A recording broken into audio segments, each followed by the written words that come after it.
Good morning. Good morning, LinkedIn. Yay. I am so incredibly excited. We have a really special guest today. And I want to just share with you how I found Nivi Terrari. Okay, first of all, any of you guys who have been on Clubhouse know that it's an all audio app, which means you're not necessarily seeing people aside from that tiny little thumbnail. But even with all of that conversation, lots of people interrupting, there was one voice that I could hear as clear as a bell, and that was Nivi. And the reason for that is because she took and takes the topic of mental health and so many other areas that live under the umbrella of mental health, making it clear, concise, and actionable. So I am so excited and thrilled. Nivi Terrari, thank you so much for joining today and also helping us dive into a really challenging, touchy topic. And as we were talking right before we went live, how complex this issue is of trust. And what we want to do is break it down, number one, and also give some tips and tricks about how to assess it, how to be able as a job candidate or somebody in the corporate world or even in regular world, right? Just like the world, how you can address trust and how much is too much and how to use your boundaries and other things to be able to have more trusting relationships and protect yourself when need be. Yeah, So I'm so thank you for excited. coming. Thank you, Lauren, for having me. I'm so excited to be here. It's wonderful to join you. And I can't wait to dive into this topic because I think, especially with the great resignation, trust is a key factor in the mass exodus of employees from organizations. So I think this is, more relevant than ever at this moment in time. Okay, help us out here. What is organizational trust? How does that differ from the trust that we talk about? Maybe like, I don't trust you, or, I'm not sure if I should share this because, you violated my trust in the past.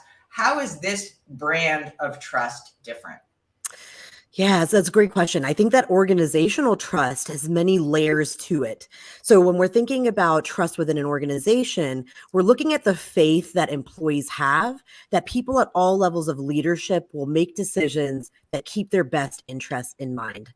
So that means that, of course, they're managers that are right above them, but then we're also looking at C-suite executives and we're looking at stakeholders and board members as well. So the full gamut of an organization, we're gauging constantly, are they in alignment with what they say that they're going to do? And will they take into consideration what's going to make the best impact and biggest impact for the people that they are leading and managing? So that's kind of how I view organizational trust, is at all levels, how do I feel about the decisions that are being made and the alignment that's there? Okay, so is this overlapping with integrity? Right. Ooh. So I always just rely on this kind of made up definition of integrity. You walk your talk, right? You do what you say you're going to do. Those two things can start coming together. So I want to just also repeat that you're saying all levels of leadership are, say it again. Yeah, all levels of leadership are part of the fabric of the organization's trust, right? So not just the people that are direct leaders, so managers, but we're also looking at C-suite level and even beyond that, board members, stakeholders, investors, venture capitalists, if it's a, that if it's a tech firm, for example. So are all of these people on the same page? Will they make the financial decisions that are going to be in the best interest of the people that are working for them? Will they make the best well-being decisions that are going to help assist the employees that they're leading? So we're looking at it from the very tippy top of an organization all the way down, and trust is going to have to be established at all points along the way. Great.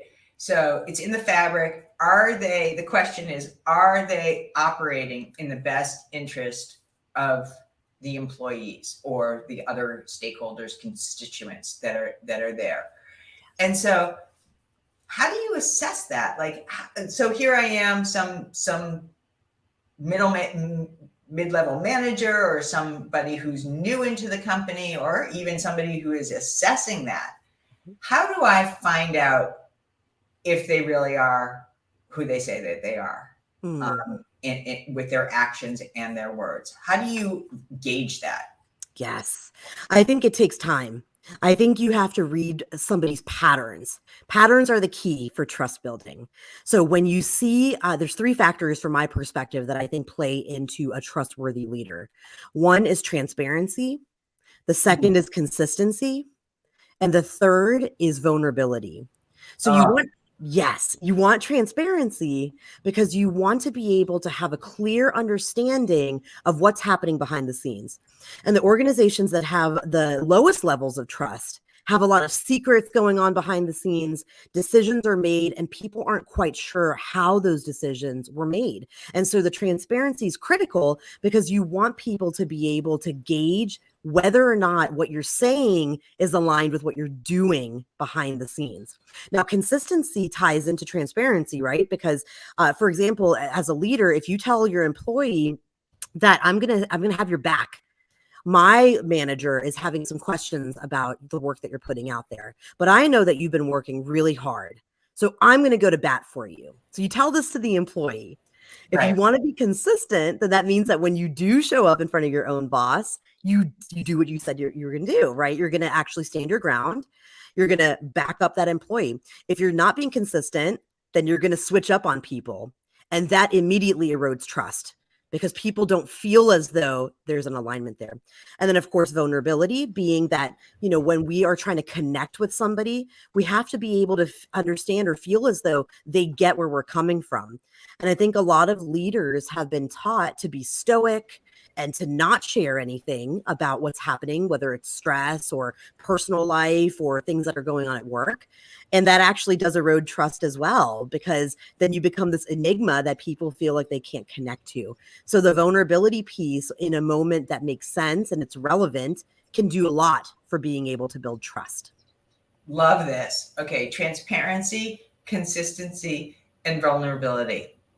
So I know we're talking about organizational trust, but also, let's face it, these are the through lines for any relationship. That's right. So if you're not able to generate that transparency with your colleagues, you are also part of the fabric, right? And as you are bringing in, even referring people into the organization, the ball is in your court to be able to deliver this. And I want to just throw out there, this applies to anybody who's networking, right? If you say, hey, by the way, I'd love to make this introduction to you, and it somehow falls off the radar, even though that one time may not necessarily damage that, that thread of trust, it's also, if you continue to do that, of course, the consistency will be compromised. So I love all three of these. I'm curious, given the fact that there has been so much discussion about salary transparency, equality of transparency in terms of men and women and what their salaries look like, what your thoughts are in terms of what is being done, and should you, for example, ask to find out potentially early in the interview process, hey, by the way, I'm not seeing any salary posted here. What is it? So where is your part as the candidate to be able to get more information to invite transparency and any of these other pillars into that conversation? Well, I think that when you're a job seeker, we have to do our due diligence, right? So just in the same way that when we're getting into a relationship with somebody, we kind of get to know them a little bit. We do some research on them. We might do a quick Google search on the person we're going to go on a date with, right? Make sure that they're who they say they are. The same thing goes when we're in the job seeking process. You want to do your due diligence because organizations have social proof online. You want to make sure that they're in alignment. And I think a lot of organizations would do themselves good by putting out there their salary information because it shows that we have nothing to hide. You can see people at all different levels in this organization and what they make, right? And then that helps people to feel as though there's equitable treatment in terms of what they're being paid compared to somebody who's at the same level as them. And so I think that we have to do our due diligence when we're looking into an organization that we'd like to pursue for employment by doing this research. So what does that tangibly look like? That means that if you're going through some place like Indeed or Glassdoor, you're looking for reviews. What have other employees said about this work culture? What have they said in terms of the support from leadership? You can look at press releases, look at from a larger scale, from a social impact scale. Is this organization investing time, money, and energy into causes that make sense and that are in alignment with your own values? And then same thing with the salaries. Do your due diligence there too. Do some research. Glassdoor has people's salaries for the most part, or at least ranges, averages listed. A lot of organizations, when I worked in the government sector, if you Google it, you can see every single salary. That helps to build that trust. Awesome. So do your research, start digging because you want to come prepared and armed. So I want to take this conversation into an area that I know has been heated and maybe even like an open wound, unfortunately, for a lot of people who have experienced a violation of their trust in their workplace. Whether it was somebody who was promised a promotion that somehow didn't happen, or was offered a stay bonus that they're still waiting for, or any variety of areas where the trust has been broken, like it's really bad, or even at risk of great compromise. How do you, as a candidate or employee, address an area of fracturing in the organizational trust? This happens unfortunately so frequently. And I think ultimately what it comes down to is, as I mentioned earlier, this pattern recognition. So people are humans, leaders are humans too. They're going to make missteps. If they make a misstep one time and you have a conversation, there's a mea culpa, there's some transparency around what it's going to look like to take different action going forward, then the trust gets rebuilt and there's a repair that happens. But 2 times, 3 times of that trust being broken is at that point, you have to question, is this person worthy of my trust any longer? And I think it's up to a leader, ideally, to be able to repair the trust because they have the power in the situation. We have to look at dynamics, right? So the person that's in a position of power has the onus on them to help to repair trust once it's broken, right? So I think that the employee can do the gauging, take cues from their environment. Is this a one-time thing, or is this a pattern? Is this kind of who this person is? And is the leader then able to sit down with you and have an explanation and a conversation with you about what happened, take responsibility and accountability, formulate an action-based plan, and then implement and follow through on that plan? If a leader can do these things, they've now laid the foundation on which to rebuild trust. Now, if one of those facets gets missed, unfortunately, we're set back again in the trust building process, right? So I think that those are the main things to look at. But I think sometimes organizations want employees to build trust in leaders when it should be vice versa. Leaders need to also be building trust with the employee. It is a two-way street. I think employees have to be transparent when they're encountering struggles, but you can only feel comfortable doing that if there's a certain amount of psychological safety and trust in your leadership to begin with. And I think that it's fair to say in many, many cases, especially now with 4 million people leaving their workplace, 1 million out of that 4 million didn't even have other jobs, didn't have another place to go to. So the issue of trust is under a lot of scrutiny. And so if those conditions are not met, leaders are putting themselves at great risk to lose their employees. Yes. Is that true? It's true. It's true. And let's say that a leader sits down and let's take the situation that you had mentioned about somebody being passed for a promotion that they had been promised. So when you sit down to have that conversation as a leader, you have to be 100% transparent. That means any question that this employee is bringing to you, you have to answer because the breach of trust has already occurred. And if you try to sidestep some of the questions that they're asking, it only erodes the trust further, because now they're having to read between the lines. So if an employee is asking you, hey, I thought that you had promised this to me, I'm confused, what happened? You have to be honest. You have to say, wow, this was a misstep. Or, oh, there was another candidate. Or, ooh, HR didn't put forth this position. So unfortunately, it just wasn't available. And then if they ask follow-up questions around, okay, if there was another candidate, what did they have that I maybe need to work on? You have to answer that. So transparency isn't just transparent about the happy, good things.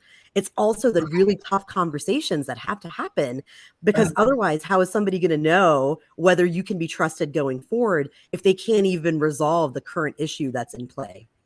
Oh, yeah. These are like, you got to man up and woman up for these conversations, because if you want that trust, you have to, of course, give it and stay with it.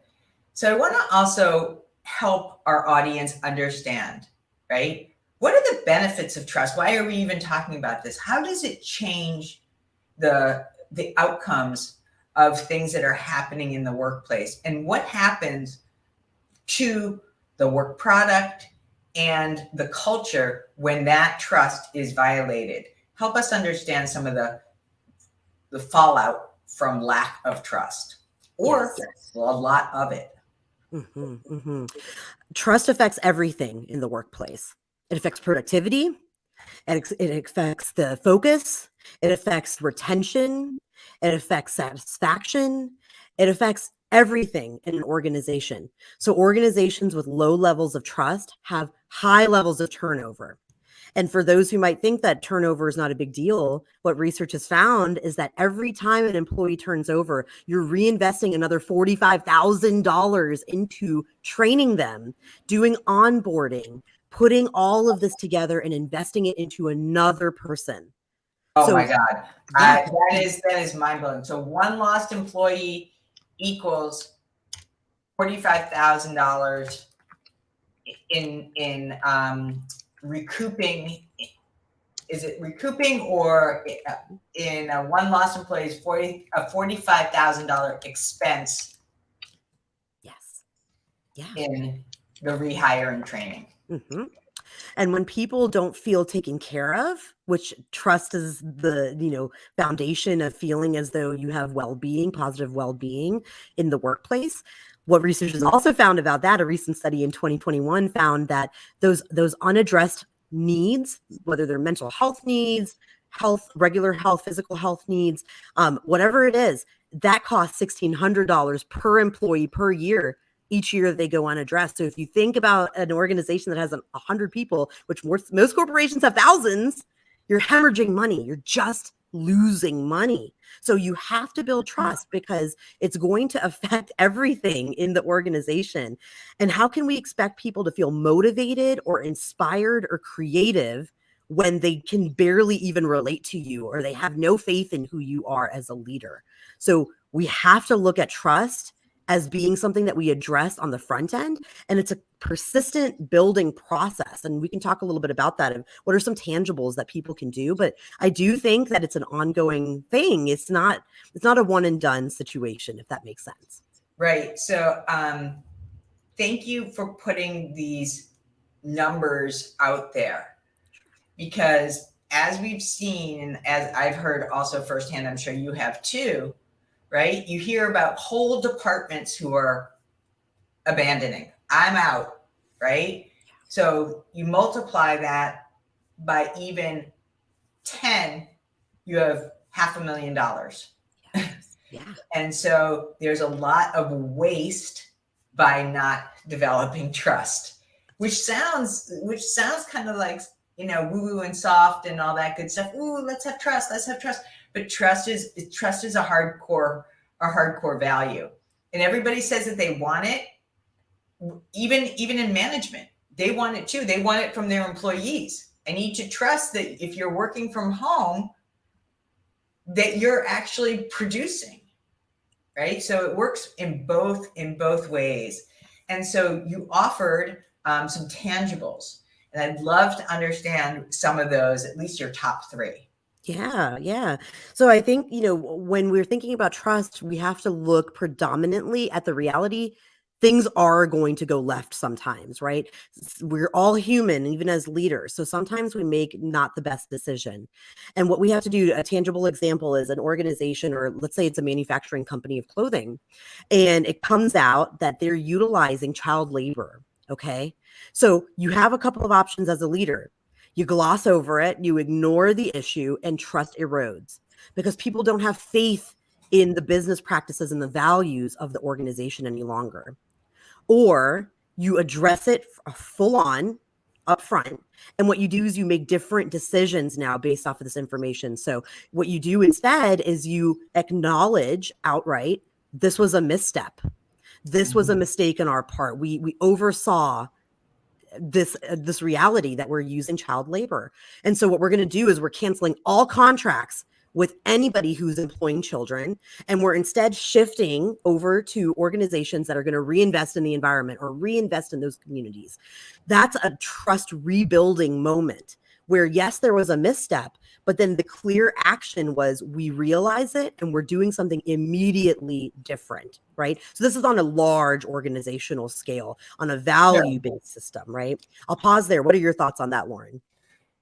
I think that what I'm really hearing out of this key point is that if you're not going to take immediate action on it, it will just fester. Yes. And people will be left to their own interpretations of what that silence is all about. And we've all been there, right? We're human. Our mind starts to wonder, whether it's the situation that we described earlier, where this person is passed up for a promotion. Did they forget about me? Is it my issue to put it on the calendar and come back in another 3 weeks and remind this person? And it starts feeding off of itself. So I really appreciate this idea of addressing it, which is the transparency, and then having a very deliberate, concrete action, even publicly announced, to support what that shift is going to be. So it's hugely, hugely important.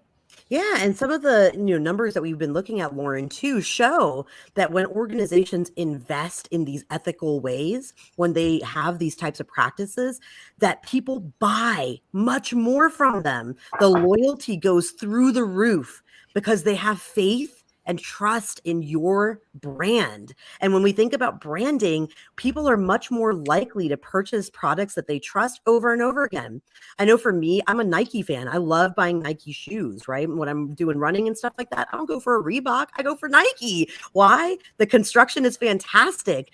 I know from an ethical standpoint, they invest in communities of color. They're doing great things on a social scale, and the product is fantastic. So all of this combines for people wanting to invest more in you. And that's the same thing when it comes to the employee. So let's go a little bit more micro here. Another situation might be that, you share something with a supervisor, and now all of a sudden that information is being shared in front of the team. Oof, what a horrible feeling that is. It's like you've said something in private and now it's being broadcast. So bad. So don't do this, people. But it happens. It does happen. Or you're getting called out in front of a group and it's upsetting.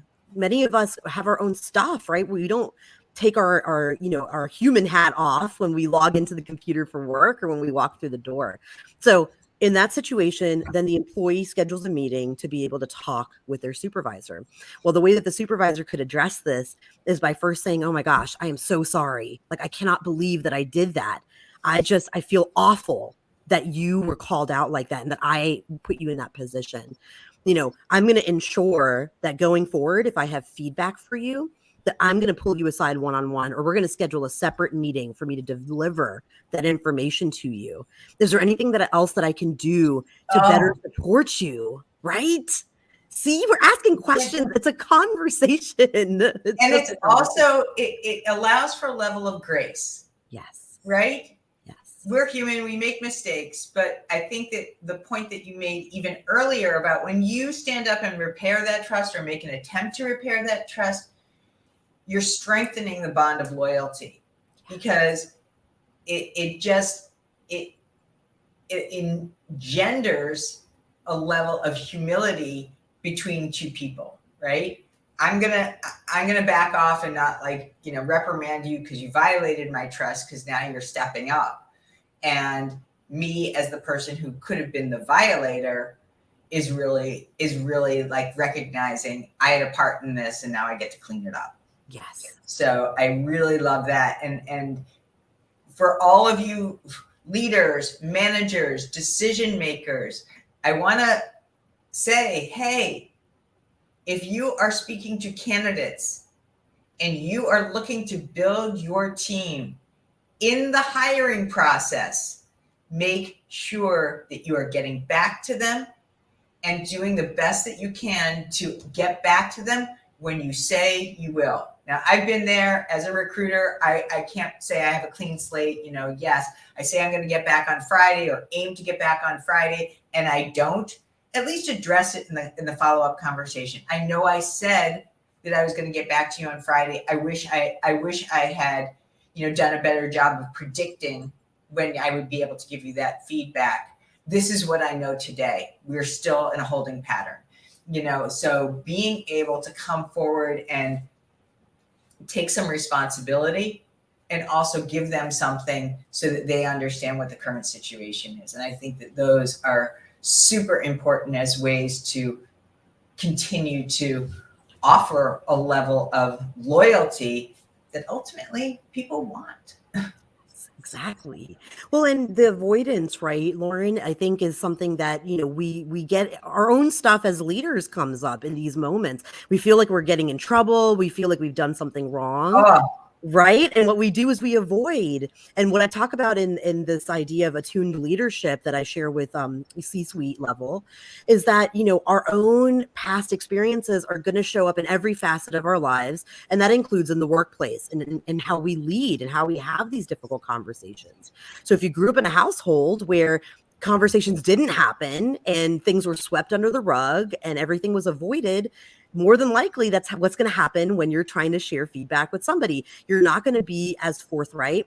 You're going to kind of skate around things or potentially even avoid it, right, to your own detriment, right? And the right. same thing goes with people that grew up in very confrontational families. Like that's going to also show up in the workplace as perhaps being hypercritical, micromanaging, right? So we have to do our own work too to recognize that where our flaws are and to work on them because they are affecting our relationships in every area, including with the employees that we're leading.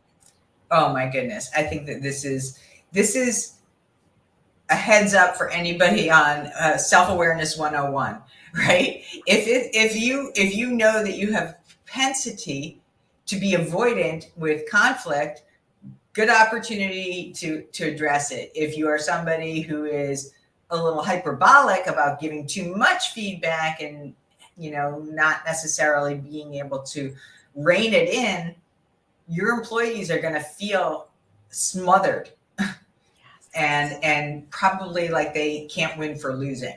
So there's some real warning signs and direction here. So we're close to the end of this session, and I wanted to find out give us, please, if we're talking about organizational trust, what is the one thing that everyone, no matter whether you're a candidate looking to get into an organization or somebody who is very high up in the organization, can do right here and now to make an effort to improve their organizational trust? Mm. I think more than ever, Lauren, given that we have a hybrid work environment or people are fully virtual, I think we have to have more touch points where we're building through conversation, the relatability and the trust. And so that means a little bit of extra work for leaders.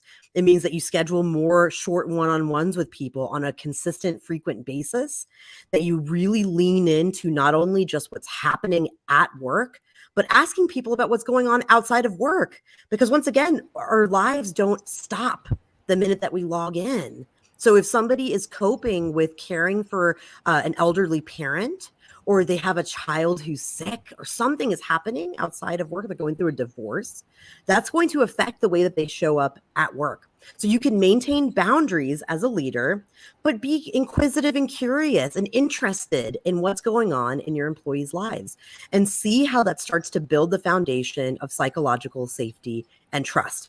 One other thing, Lauren, sorry, I know you asked for one, but I had to put one more out there, is that we want to make sure that when people share something with you, that you hold it like very dearly. That we have to make sure that when people share things with us, that our reactions engender a sense of trust and faith that we're going to take that information and support them, not reprimand them. And that is going to be the biggest break of trust. The biggest breach is when somebody shares something vulnerable with you, and now all of a sudden they're not getting the promotion, or they're being even more under the microscope. Now you're really focused on them. That does not engender trust. So we have to be able to take information people give us and approach it with compassion and empathy, and make sure we hold it very sacredly, because trust is like a kindling. It's like a little flame, and it can go out really quickly, and it's difficult to rebuild. Oh, what a great image, right? Hold on to what people share dearly, because that level of vulnerability is a brave act. They're taking a lot of putting a lot of vulnerability. It takes courage. It takes the ability to really offer some level of exposure. And your job as the recipient of that is really to honor it in ways like sharing it, keeping it close and sharing it dearly, being able to receive that with the ultimate level of compassion. For those of you who are currently not following Nivi Terari, get on LinkedIn, follow her. I'm going to put her links in the comments below. Also, I will include her link. Leaders, if you are wondering why your employees are leaving, reach out to Nivi. This is her jam all the way around. Organizational trust, mental health issues, which I think are also, we could have done a whole nother session on this. And happy Wednesday. Thank you so very much for being here today and giving away so much incredible value, and also helping us all improve our trust. Oh, thank you, Lauren. Looking forward to a part 2. Thank you, everyone. Wonderful. Thank you. Bye-bye.